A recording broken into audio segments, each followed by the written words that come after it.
Olá pessoal, nesse vídeo nós vamos fazer uma revisão na parte da semântica da lógica proposicional.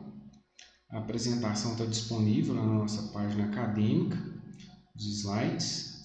Quem puder dar uma força no nosso canal, curte e se inscreve lá.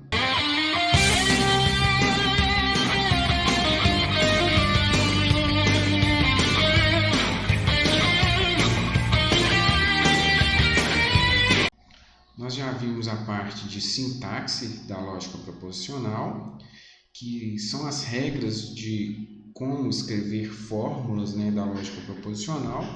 E agora nós vamos ver a parte da semântica, ou seja, o significado dessas fórmulas da lógica proposicional.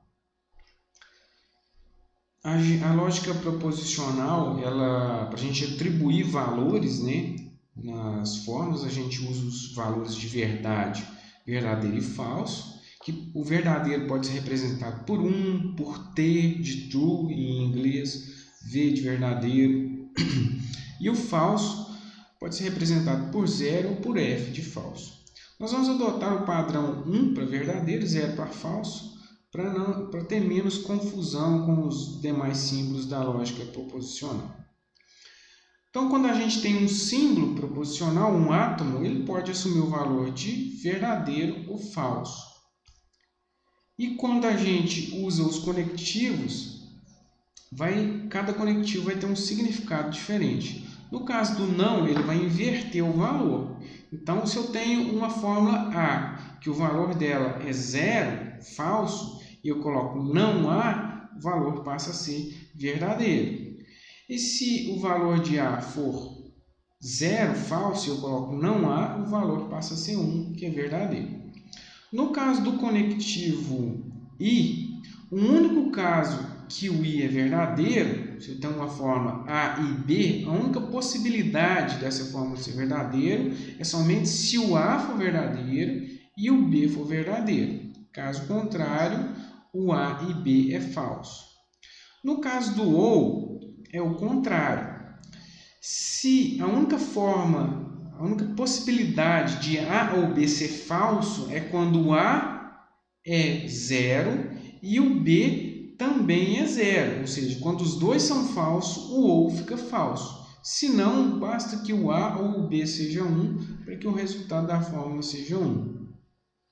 No caso do implica, a única possibilidade dele ser falso é quando o A é 1 e o B é 0, ou seja, 1 implicando em 0 dá falso. Caso contrário, ele vai ser 1.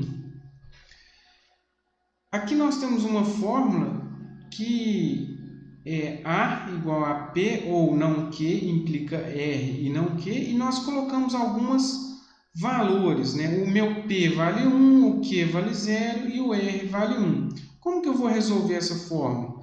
Vou trocar os valores dos símbolos por esses valores que a gente tem aqui e nós vamos obedecer a ordem de precedência. Nesse caso aqui nós temos parênteses, mandando resolver dentro do parênteses primeiro. Mas aí dentro do parênteses o que a gente resolve primeiro? O não. Então vou resolver o não 0 na primeira parte e não 0 na segunda parte. Não 0 vai dar 1. Resolveu não 0. Resolvendo eu tenho 1. E na primeira parte eu tenho 1 ou 1, que dá 1, e tenho 1 e 1, que dá 1 também. E agora, resolvendo o implica, eu tenho 1 implicando em 1, que também dá 1. Temos outro exemplo aqui, troco os valores, resolvo dentro... Eu só troquei os valores dos símbolos, é a mesma fórmula, agora o meu Q está valendo 1. Se eu fizer não 1, vai dar o quê? Vai dar 0. E agora, 1 ou 0 dá 1, mas 1 e 0 dá 0. Então, eu tenho 1 implicando em 0, que dá 0. Então, dependendo, a mesma fórmula, se eu tiver interpretações diferentes para os átomos, eu vou ter resultados, posso ter resultados diferentes.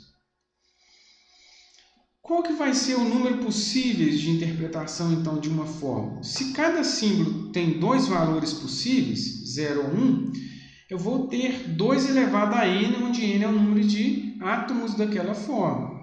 Então, no caso desse exemplo nosso aqui, o A, ele tem 3 símbolos distintos, 3 átomos distintos. Então, 2 ao cubo vão ter 8 interpretações possíveis. Nós temos algumas classificações para as fórmulas. Então, uma fórmula pode ser satisfatível se existe uma interpretação que interpreta essa fórmula como 1. Uma fórmula é falsificável se existe uma interpretação que interpreta como 0. Uma fórmula é válida ou tautologia se toda interpretação interpreta essa fórmula como 1, ou seja, não tem possibilidade dela ser 0. Uma fórmula é insatisfativa ou contraditória se toda interpretação interpreta ela como 0, ou seja, não tem chance dela ser verdadeira. Aqui nós temos algumas relações entre essas classificações, ou seja, toda fórmula válida é satisfatível, toda fórmula insatisfatível é falsificável. Né? Então, se toda é verdadeira, vai ter uma verdadeira, se toda é falsa, vai ter uma falsa. Uma fórmula não pode ser satisfatível e insatisfatível ao mesmo tempo. Uma fórmula também não pode ser válida e insatisfatível ao mesmo tempo. Se eu tenho uma fórmula A que é válida, não A vai ser falsificável e vice-versa. E tem fórmula que vai ser satisfatível e falsificável, ou seja, vai ter interpretação verdadeira e falsa. Não tem problema nenhum. Tabelas verdade. A forma mais simples da gente classificar essas fórmulas, né, é usando a tabela verdade, porque se eu tiver uma fórmula muito grande, para me deduzir todas as possibilidades ali de cabeça, não vai ser muito fácil, né? Então a gente constrói a chamada tabela verdade. O que é uma tabela verdade? É uma tabela onde eu associo todos os valores possíveis aos átomos e a partir dessas possibilidades de valores eu resolvo a fórmula e vou ter todas, na última coluna da tabela, eu vou ter todos os possíveis valores da fórmula. Então, nesse exemplo aqui, a gente teria a fórmula A, que é igual a não P e Q implica em R, né? E nós vemos que ela é uma fórmula o quê? Falsificável e satisfatível, né? Ela tem valores verdadeiros e falsos. Mas vamos ver como que a gente constrói essa tabela verdade passo a passo. O ideal é que a gente coloque uma coluna para cada subfórmula de A, colocando os átomos à esquerda e a última coluna como sendo o valor dessa fórmula. Vou colocar uma linha para cada combinação de valores e vou propagar a valoração desses átomos para todas as subfórmulas. Na hora que eu chegar na última coluna, eu tenho o resultado da fórmula. Quantas linhas vai ter a tabela? Vai ter 2 elevado a n, onde n é o número de átomos, né? Todas as possibilidades de valores para essa fórmula. Então, vamos pegar aqui uma fórmula como exemplo. A igual a não P e Q implica R. Aquele exemplo que a gente já viu, mas agora a gente vai fazer passo a passo. Então, vamos começar com os átomos. Né? Então, eu vou ter uma coluna P, uma coluna Q e uma coluna R. Depois, eu coloco as demais subfórmulas. O que eu tenho de subfórmula ali dentro dessa fórmula? Tem o não P, que é a primeira coisa que eu tenho que resolver, o não tem maior prioridade. Resolvido o não P, eu posso resolver não P e Q. E depois que eu resolvi não P e Q, eu vou resolver não P e Q implica R, que já é o resultado da fórmula. Então, para a gente evitar repetição ou ausência de valores, o que eu posso fazer? Eu começo com a primeira coluna, como eu sei que eu tenho 3 átomos, vou ter 8 linhas, eu pego a primeira coluna e faço o quê? Coloco metade dessa coluna de 0 e a outra metade de 1. Aí eu vou para a segunda coluna. Na segunda coluna eu repito esse processo, só que com a metade dos valores. Então, eu vou pegar o quê? Vou pegar só esses zeros aqui que eu já tinha para o quê? Metade aqui de 0, metade aqui de 1. Faço a mesma coisa nessa outra parte aqui que tem o número 1. Depois, eu vou para a última coluna de átomo, que é o R, né? Que vai ser 0, 1, 0, 1 até embaixo. Pronto, agora eu já tenho todos os valores possíveis dos átomos. O que eu vou fazer? Vou começar a resolver as subfórmulas. Começo resolvendo o não P. Como que eu resolvo o não P? Onde tem 0 vira 1, né? Que é a negação. E onde tem 1 vira 0. Depois eu vou resolver o não P e Q. Mas como que eu resolvo isso? Eu vou pegar o resultado da coluna P, não P, que já está aqui, né? Ó, e vou pegar o valor que tem lá na coluna Q. Então, vou fazer, ó, não P, 1 e 0, dá o quê? 0. 1 e 0, também dá 0. 1 e 1, aí dá 1. E assim por diante. E agora, o que eu vou fazer? Eu vou resolver a última parte da fórmula. Vou pegar o resultado da minha coluna, não P implica Q, não P e Q, aliás, implicando em R. Então, vou ter 0 implicando em 0, dá o quê? 1. 0 implicando em 1. 1 também. 1 implicando em 0, dá 0. O único caso que dá 0 na implicação. E assim por diante. E aí, como que eu vou classificar a fórmula usando a tabela verdade? Se eu tiver uma linha na fórmula que for 1, ela vai ser satisfatível. Se eu tiver uma linha que for 0, falsificável. Se todas as linhas forem 1, ela é válida, né? Ou tautologia. E se todas as linhas forem 0, ela é insatisfatível ou contraditória. Aqui temos um exemplo de classificação, né? Nesse exemplo que a gente acabou de fazer, nessa fórmula, tem uma linha 0 e as demais 1. Então, ela é falsificável e ela também é satisfatível. Outros exemplos aqui, ó, uma fórmula que é P implica não Q ou Q. Essa aqui é válida, todas são 1 e ela é satisfatível também. Essa outra aqui, ela é insatisfatível e falsificável, porque deu tudo 0. Consequência lógica. A consequência lógica ela é muito importante na lógica para a gente fazer inferências lógicas, ou seja, eu tenho um fato e aí, dependendo do que eu tiver nesse fato, eu posso ter outro fato que vai ser verdadeiro. Então, se esse fato for verdadeiro e quando esse for verdadeiro, o segundo fato também for verdadeiro, então eu tenho uma consequência lógica, né? A gente usa esse símbolo para representar a consequência lógica, né? Então, o que eu quero dizer aqui, ó? O B é consequência lógica de A, ou seja, sempre que o A é verdade, se sempre que o A for verdadeiro, o B também for verdadeiro, então eu tenho uma consequência lógica. Como que eu faço para me testar essa consequência lógica usando a tabela verdade?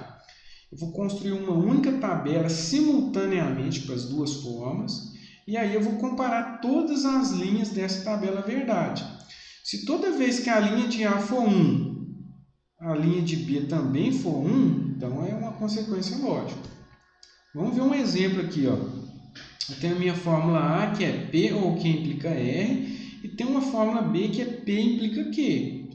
Observem nesse caso aqui que A tem 3 átomos distintos e B tem apenas 2. Mas eu vou construir a minha tabela verdade considerando o maior número possível de átomos, né? P, Q e R. Então, resolvo a minha fórmula A, que está aqui, e resolvo a minha fórmula B aqui. Ó, onde tem 1 em A? Nas duas primeiras linhas tem 1. B também é 1. Tem 1 aqui, ó, na quarta linha. B também é 1. Na sexta linha, a mesma coisa. E na oitava linha, a mesma coisa. Então, o que a gente pode constatar? Que essa consequência lógica é válida. Por quê? Toda vez que o A é verdadeiro, o B também é verdadeiro. Quando que ela vai ser inválida? Se por acaso tiver uma linha que for verdadeira na primeira forma e for falsa na segunda. Então, encontramos um exemplo aqui. Nesse exemplo aqui, essa consequência lógica não é válida. A consequência lógica, ela também pode ser usada para conjuntos de fórmulas, né? Então, eu posso ter um conjunto de fórmulas que eu chamo aqui de gama, né? Eu tenho um conjunto de fórmulas aqui e eu quero saber se uma determinada fórmula é consequência deste conjunto de fórmulas. Como que eu faço isso? Eu vou construir uma tabela verdade para todas as fórmulas e se em todas as fórmulas do conjunto for 1 e na consequência também for 1, aí a minha consequência lógica é verdadeira. Nesse exemplo aqui aconteceu exatamente isso. Se por acaso tiver uma fórmula em que todos os elementos do conjunto forem verdadeiro, mas a minha consequência for falso, aí essa consequência é inválida, não é uma consequência lógica. Equivalência entre fórmulas. Quando que duas fórmulas são equivalências? Se toda a interpretação tiver o mesmo resultado, o mesmo valor nessas duas fórmulas. Nesse exemplo aqui, ó, eu estou testando uma equivalência entre uma fórmula A e B e elas são equivalentes, porque toda vez que o A é 1, o B também é 1, toda vez que o A é 0, o B também é 0, né? Então é equivalente. Se tiver alguma linha diferente, não é equivalente. Nós temos aqui algumas equivalências notáveis, né? Não P é equivalente a P, né? Porque um não anula o outro.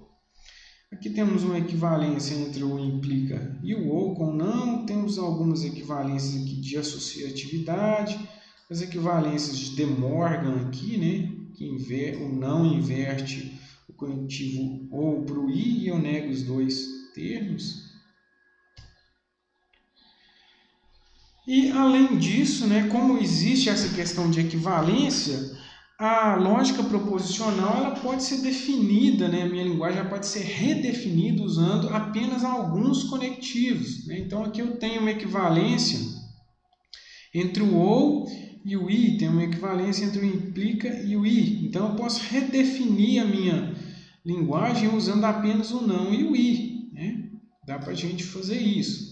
A gente usa todos os conectivos para ficar mais fácil de expressar as formas, mas existe essa possibilidade aqui.